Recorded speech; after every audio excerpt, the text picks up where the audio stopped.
Hey, what's up, everyone? Today we're looking at Star Wars Poster Monthly. Now, this is, I guess we'd call this an obscure piece of Star Wars Expanded Universe. It's still fairly well known. In fact, it's actually not super difficult to track down, even after all of these years and really decades. There were 18 issues. It was a monthly magazine with a sort of a really unique poster feature that I'll explain in a second.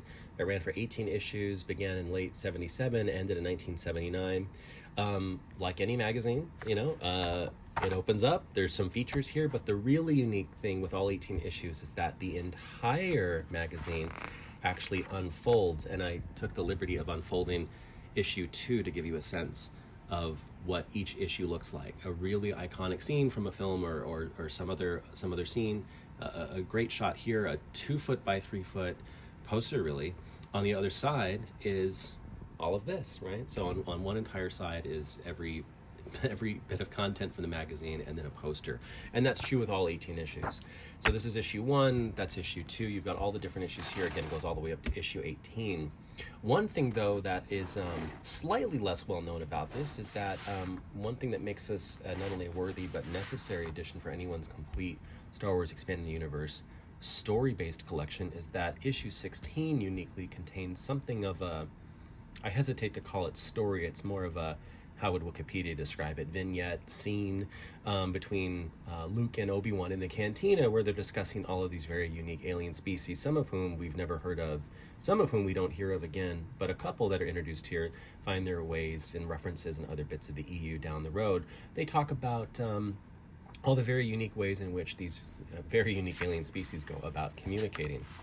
So again, you see more of the magazine here. This one unfolds. There's some more content. Again, the back of all of this is a poster.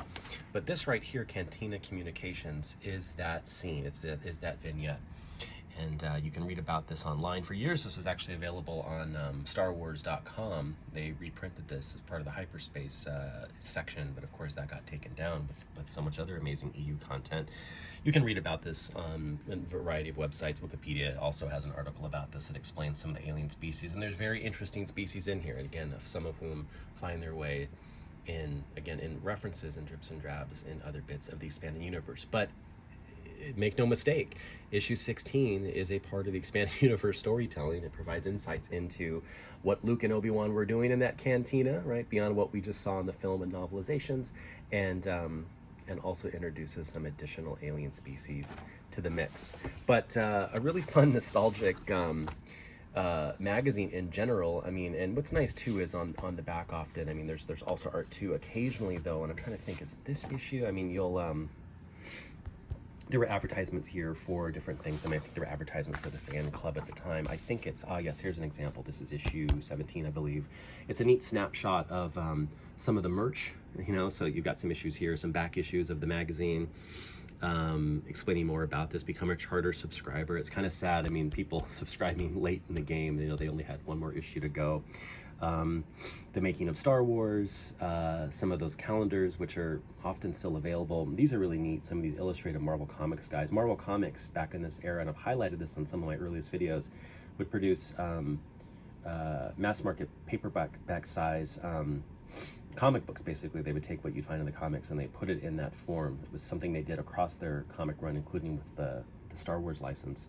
The Star Wars album still available, the Star Wars portfolio still available, and the Star Wars blueprints. Again, all of this stuff you still occasionally see on eBay and other places in the secondary market, but it's really neat to get a glimpse of all of this stuff at once. Imagine a time when owning 100% of Star Wars merch was as easy as gathering a couple of dozen items that you would have found and nicely categorized in the back of these magazines. And again, just more here. So anyway, Star Wars Poster Monthly, what I might do in a future set of videos is just show you every feature and every poster.